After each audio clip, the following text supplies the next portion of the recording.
ಬ್ರೇಕ್ನ ನಂತರ ಹಾಟ್ ನ್ಯೂಸ್ಗೆ ಮತ್ತೊಮ್ಮೆ ಸ್ವಾಗತ.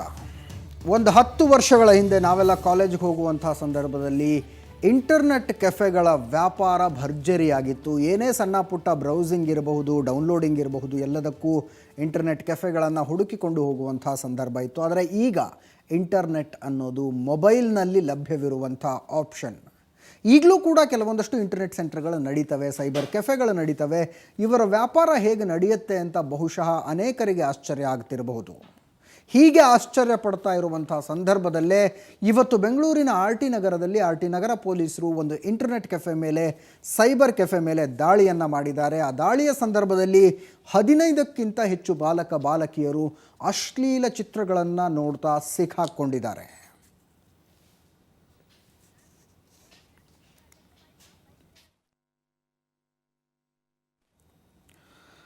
ಡಿಜಿಟಲ್ ಇಂಟರ್ನೆಟ್ ಕೆಫೆ ಇದು. ಇದರ ಮಾಲೀಕ ನೀಲು ಅನ್ನೋನನ್ನು ಪೊಲೀಸರು ವಶಕ್ಕೆ ತೆಗೆದುಕೊಂಡಿದ್ದಾರೆ. ಇದರ ಮೇಲೆ ನಡೀತಾ ಇರುವಂಥ ಎರಡನೆಯ ದಾಳಿ ಇದು. ಈ ಹಿಂದೆ ಕೂಡ ಇದೇ ರೀತಿಯಾದಂಥ ದಾಳಿ ನಡೆದಿತ್ತು, ಪ್ರಕರಣ ದಾಖಲಾಗಿತ್ತು. ಆದರೆ ಪರಿಸ್ಥಿತಿ ಏನು ಸುಧಾರಿಸಿರಲಿಲ್ಲ. ಪೊಲೀಸರು ಇನ್ನೊಂದು ಸಲ ದಾಳಿ ಮಾಡಬೇಕಾಗಿ ಬಂತು. ಈ ಸಂದರ್ಭದಲ್ಲಿ ಬಾಲಕ ಬಾಲಕಿಯರು ಸಿಕ್ಕಾಕೊಂಡಿದ್ದಾರೆ. ಅವರ ಭವಿಷ್ಯದ ದೃಷ್ಟಿಯಿಂದ ಕೇವಲ ಎಚ್ಚರಿಕೆ ನೀಡಿ ಕಳಿಸಲಾಗಿದೆ ಅನ್ನುವಂಥದ್ದು ಸದ್ಯಕ್ಕೆ ಸುವರ್ಣ ನ್ಯೂಸ್ಗೆ ಗೊತ್ತಾಗಿರುವಂಥ ಮಾಹಿತಿ. ಇದರ ಬಗ್ಗೆ ಸ್ವತಃ ಉತ್ತರ ವಲಯ DCP ಸಂದೀಪ್ ಪಾಟೀಲ್ ಮಾಹಿತಿ ಕೊಟ್ಟಿದ್ದಾರೆ. ಈ ಇಂಟರ್ನೆಟ್ ಪಾರ್ಲರ್ಸ್ಗಳಲ್ಲಿ ಅಶ್ಲೀಲ ಮತ್ತು ಫೋನ್ ವೆಬ್ಸೈಟ್ಸನ್ನು ನೋಡೋಕ್ಕೆ ಅವಕಾಶ ಮಾಡಿಕೊಡೋದು ಅಪರಾಧ ಇದೆ. ಅದಲ್ಲದೆ ಈ ಇಂಟರ್ನೆಟ್ ಪಾರ್ಲರ್ಸಿಗೆ ಬರುವಂಥ ಏನೇನು ಕಸ್ಟಮರ್ಸ್ ಇದ್ದಾರೆ ಅವ್ರದ್ದೆಲ್ಲ ID ಕಾರ್ಡ್ ಚೆಕ್ ಮಾಡಿ ಒಂದು ರಿಜಿಸ್ಟರ್ ಮೇಂಟೈನ್ ಮಾಡಿ, ಆ ಒಂದು ಇಂಟರ್ನೆಟ್ ಪಾರ್ಲರಲ್ಲಿ ಯಾರ್ಯಾರು ಬರ್ತಿದ್ದಾರೆ ಅದ್ರ ಬಗ್ಗೆ ಒಂದು ರಿಜಿಸ್ಟರ್ ಮೇಂಟೈನ್ ಮಾಡಬೇಕು ಅಂತ ಕಾನೂನು ಅಡಿಯಲ್ಲೇ ಅದನ್ನು ಎಲ್ಲ ಇಂಟರ್ನೆಟ್ ಪಾರ್ಲರ್ಸಿಗೆ ಅದೊಂದು ಆದೇಶ ಆಗಿದೆ. ಇದರ ಬಗ್ಗೆ ಹೆಚ್ಚಿನ ಮಾಹಿತಿ ಕೊಡೋದಕ್ಕೆ ನಮ್ಮ ಕ್ರೈಮ್ ರಿಪೋರ್ಟರ್ ರಮೇಶ್ ಡೆಸ್ಕ್ನಿಂದ ನೇರ ಸಂಪರ್ಕದಲ್ಲಿದ್ದಾರೆ. ರಮೇಶ್, ಒಂದು ಕಳವಳಕಾರಿ ಅಂಶ, ಬಾಲಕ ಬಾಲಕಿಯರು, ಯುವಕ ಯುವತಿಯರು ಈ ರೀತಿಯಾಗಿ ಪಾರ್ನ್ ಸೈಟ್ಗಳನ್ನು ಬ್ರೌಸ್ ಮಾಡೋದಕ್ಕೆ ಬರ್ತಾ ಇದ್ರು ಅನ್ನುವಂಥದ್ದು. ಹೆಚ್ಚಿನ ಮಾಹಿತಿ ಏನಿದೆ? ಎಷ್ಟು ಜನ ಯುವಕ ಯುವತಿಯರಲ್ಲಿ ಸಿಕ್ಕಾಕೊಂಡಿದ್ದು? ಅಂದರೆ ಇಂಟರ್ನೆಟ್ ಬ್ರೌಸಿಂಗ್ ಹೆಸರಲ್ಲಿ ಓಪನ್ ಆಗಿದ್ದಂಥ ಒಂದು ಡಿಜಿಟಲ್ ಇಂಟರ್ನೆಟ್ ಕೆಫೆಯಲ್ಲಿ ಅಂದರೆ ಇಂಥದ್ದೊಂದು ಅಕ್ರಮಕ್ಕೆ ಅಂದರೆ ವಿದ್ಯಾರ್ಥಿನಿಯರನ್ನೇ ಅಂದರೆ ಅಶ್ಲೀಲ ಚಿತ್ರಗಳನ್ನ ತೋರಿಸಲಿಕ್ಕೆ ಬಳಕೆ ಮಾಡಿಕೊಂಡಿದ್ದಂಥ ಖಚಿತ ಮಾಹಿತಿಯನ್ನು ಇಟ್ಕೊಂಡು ಇವತ್ತು RT ನಗರ ಪೊಲೀಸರು ದಾಳಿ ನಡೆಸಿರುವುದು.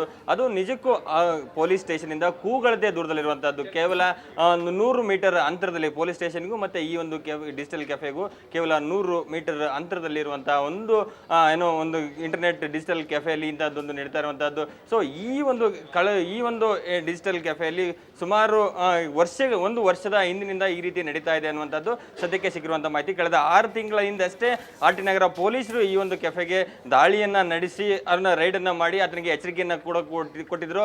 ಅಂದರೆ ಯಾವುದೇ ರೀತಿಯ ವಿದ್ಯಾರ್ಥಿಗಳನ್ನು ಈ ರೀತಿ ಕೆಟ್ಟ ದಾರಿಗೆ ಎಳೆಯುವಂಥ ನಿಟ್ಟಿನಲ್ಲಿ ಆಗಿರ್ಬೋದು, ಮತ್ತು ಬೇರೆ ಯುವಕ ಯುವತಿಯರನ್ನ ಇಲ್ಲಿ ಬಂದು ಕೆಟ್ಟ ದಾರಿಗೆ ಎಳೆಯಬಾರದು, ಮತ್ತು ಕೇವಲ ಯಾವ ಉದ್ದೇಶಕ್ಕೆ ಇಂಟರ್ನೆಟ್ ಕೆಫೆ ಓಪನ್ ಆಗಿದೆ ಅದಷ್ಟೇ ಮಾಡಬೇಕು ಅನ್ನುವಂಥ ಒಂದು ಎಚ್ಚರಿಕೆಯನ್ನು ಕೊಟ್ಟಿದ್ರು ಕೂಡ ಅವರು ಮತ್ತೆ ಪದೇ ಇದೇ ರೀತಿಯಾದಂಥ ಒಂದು ಅಕ್ರಮವನ್ನು ನಡೆಸ್ತಾ ಇದ್ದಂಥದ್ದು. ಮತ್ತೊಂದು ಕಳವಳಕಾರಿ ಮಾಹಿತಿ ಅಂದರೆ ಅಜಿತ್, ಈ ಒಂದು ಅಕ್ರಮವನ್ನು ನಡೆಸಲಿಕ್ಕೆ ಸ್ಥಳೀಯ ಮುಖಂಡರ ಸಪೋರ್ಟ್ ಕೂಡ ಇತ್ತು ಅನ್ನುವಂಥದ್ದು. ಅಂದರೆ ಸ್ಥಳೀಯ ರಾಜಕೀಯ ಪುಡಾರಿಗಳ ಸಪೋರ್ಟನ್ನು ಇಟ್ಕೊಂಡು ಪದೇ ಅಂದರೆ ಪೊಲೀಸರಿಗೆ ಈ ಒಂದು ವಿಷಯ ಪರೋಕ್ಷವಾಗಿ ಗೊತ್ತಾದರೂ ಕೂಡ ಅವ್ರ ಮೇಲೆ ಒತ್ತಡವನ್ನು ಹಾಕಿಸಿ ಇಂಥದ್ದೊಂದನ್ನು ಮತ್ತೆ ಮುಂದುವರಿಸುವಂಥದ್ದು. ಆದರೆ ಇವತ್ತು ಏನು ಖಚಿತ ಮಾಹಿತಿಯನ್ನು ಇಟ್ಕೊಂಡಂಥ RT ನಗರ ಇನ್ಸ್ಪೆಕ್ಟರ್ ರಘುಪತಿ ಮತ್ತು ಅವರ ತಂಡ ಮಧ್ಯಾಹ್ನ 1 ಗಂಟೆ ಸುಮಾರಿಗೆ ಅಲ್ಲಿ ದಾಳಿಯನ್ನು ನಡೆಸಿ ಏನೆಲ್ಲ ಅಂದರೆ ಈ ಒಳಗಡೆ ಏನೋ ಒಂದು ವಿದ್ಯಾರ್ಥಿಗಳು ಅಶ್ಲೀಲ ದೃಶ್ಯಗಳನ್ನು ನೋಡ್ತಾ ಇದ್ರು. ಅದರಲ್ಲಿ 15 ಜನ ವಿದ್ಯಾರ್ಥಿಗಳೇನು ಸಿಕ್ಕಿದ್ರೆ ಅದರಲ್ಲಿ 10ಕ್ಕೂ ಹೆಚ್ಚು ಜನ ವಿದ್ಯಾರ್ಥಿಗಳು ಅಪ್ರಾಪ್ತರಾಗಿರುವಂಥದ್ದು. 18 ವರ್ಷಕ್ಕಿಂತ ಕಡಿಮೆ ವಯಸ್ಸಿನ ವಿದ್ಯಾರ್ಥಿಗಳು ಅಲ್ಲಿ ಇರುವಂಥದ್ದು. ಅಂದರೆ ಆತ ಏನು ನೀಲು, ಈ ಒಂದು ಕೆಫೆಯ ಮಾಲೀಕ ನೀಲು ಇದನ್ನೇ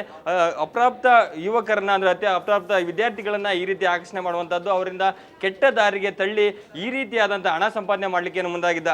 ಆ ನಿಟ್ಟಿನಲ್ಲಿ ಇವತ್ತು ಕೇವಲ ವಿದ್ಯಾರ್ಥಿಗಳು ಅಪ್ರಾಪ್ತರಾಗಿರೋದ್ರಿಂದ ಅವರಿಗೆ ಎಚ್ಚರಿಕೆಯನ್ನು ನೀಡಿ ಕಳಿಸಿರುವಂಥದ್ದು. ಇನ್ನು ಮಾಲೀಕ ನೀಲು ಅವ್ರನ್ನ ವಶಕ್ಕೆ ತೆಗೆದುಕೊಂಡು ವಿಚಾರಣೆ. ಧನ್ಯವಾದ ರಮೇಶ್ ನಿಮ್ಮ ಎಲ್ಲ ಮಾಹಿತಿಗಾಗಿ. ಮೊಟ್ಟ ಮೊದಲನೇದಾಗಿ ಯಾವುದೇ ರೀತಿಯಾದಂಥ ಐಡೆಂಟಿಟಿ ಪ್ರೂಫ್ ಇಲ್ಲದೆ ಬ್ರೌಸಿಂಗ್ ಮಾಡೋದಕ್ಕೆ ಕಂಪ್ಯೂಟರ್ಗಳನ್ನು ಕೊಡೋದೇ ತಪ್ಪು. ಅಂಥದ್ರಲ್ಲಿ ಪಾರ್ನ್ ವೆಬ್ಸೈಟ್ಗಳನ್ನು ಬ್ರೌಸ್ ಮಾಡೋದಕ್ಕೆ ಅಪ್ರಾಪ್ತರಿಗೆ ಕಂಪ್ಯೂಟರ್ಗಳನ್ನು ಕೊಟ್ಟಿರೋದು ನೀಲು ಸದ್ಯಕ್ಕೆ ಲಾಕಪ್ನಲ್ಲಿದ್ದಾನೆ.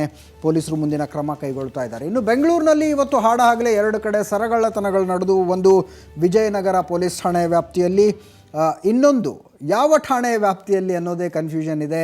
ಒಂದು ಕಡೆ ವೈಯಾಲಿ ಕಾವಲ್ ಠಾಣೆಯವರು ಇದು ಹೈಗ್ರೌಂಡ್ಸ್ ಪೊಲೀಸ್ ಠಾಣೆಗೆ ಬರುತ್ತೆ ಅಂತಾರೆ, ಇನ್ನೊಂದು ಕಡೆ ಹೈಗ್ರೌಂಡ್ಸ್ ಠಾಣೆಯವರು ಇದು ವೈಯಾಲಿ ಕಾವಲ್ ಠಾಣೆಗೆ ಬರುತ್ತೆ ಅಂತಾರೆ. ಅದಕ್ಕೆ ಕಾರಣ ಏನು ಅಂದರೆ ಕಳ್ಳತನ ನಡೆದದ್ದು ಹೈಗ್ರೌಂಡ್ಸ್ ಪೊಲೀಸ್ ಠಾಣೆಯಲ್ಲಿ, ನಂತರ ಕಳ್ಳ ಓಡಿ ಹೋಗಿದ್ದು ವೈಯಾಲಿ ಕಾವಲ್ ಪೊಲೀಸ್ ಠಾಣೆಯ ಕಡೆ. ಹೇಮಾವತಿ ಅನ್ನುವಂಥವರು ವೈಯಾಲಿ ಕಾವಲ್ ಠಾಣೆ ವ್ಯಾಪ್ತಿಯ ಗುಟ್ಟಹಳ್ಳಿ ಅವರು ರಸ್ತೆಯಲ್ಲಿ ನಡೆದುಕೊಂಡು ಬರ್ತಾ ಇದ್ದಾಗ 15 ಗ್ರಾಂ ಚಿನ್ನದ ಸರವನ್ನು ಕಸಿದುಕೊಂಡು ಗುಟ್ಟಹಳ್ಳಿ ಕಾಂಪೌಂಡ್ ಹಾರಿ ಪರಾರಿಯಾಗಿದ್ದಾನೆ. ಹೈಗ್ರೌಂಡ್ಸ್ ಪೊಲೀಸರು ಹೇಳೋದು ಕಳ್ಳ ಕಾಂಪೌಂಡ್ ಹಾರಿ ಆ ಕಡೆ ಹೋಗಿರೋದ್ರಿಂದ ಅದು ವೈಯಾಲಿ ಕಾವಲ್ ಠಾಣೆಗೆ ಬರುತ್ತೆ ಅಂತ. ಆದರೆ ಸರಗಳ್ಳತನ ನಡೆದಿರುವಂಥದ್ದು ಹೈಗ್ರೌಂಡ್ಸ್ ಠಾಣೆಯಲ್ಲಾದ್ದರಿಂದ ಹೈಗ್ರೌಂಡ್ಸ್ ಠಾಣೆ ಪೊಲೀಸರೇ ಪ್ರಕರಣ ದಾಖಲಿಸಿಕೊಂಡು ತನಿಖೆ ನಡೆಸಬೇಕು, ಕಳ್ಳನ್ನು ಹಿಡಿದು ಹೇಮಾವತಿ ಅವರಿಗೆ ಅವರ ಸರವನ್ನು ವಾಪಸ್ ಕೊಡಬೇಕು ಅಂತ ವೈಯಾಲಿ ಕಾವಲ್ ಠಾಣೆಯವರು ಹೇಳ್ತಾ ಇದ್ದಾರೆ.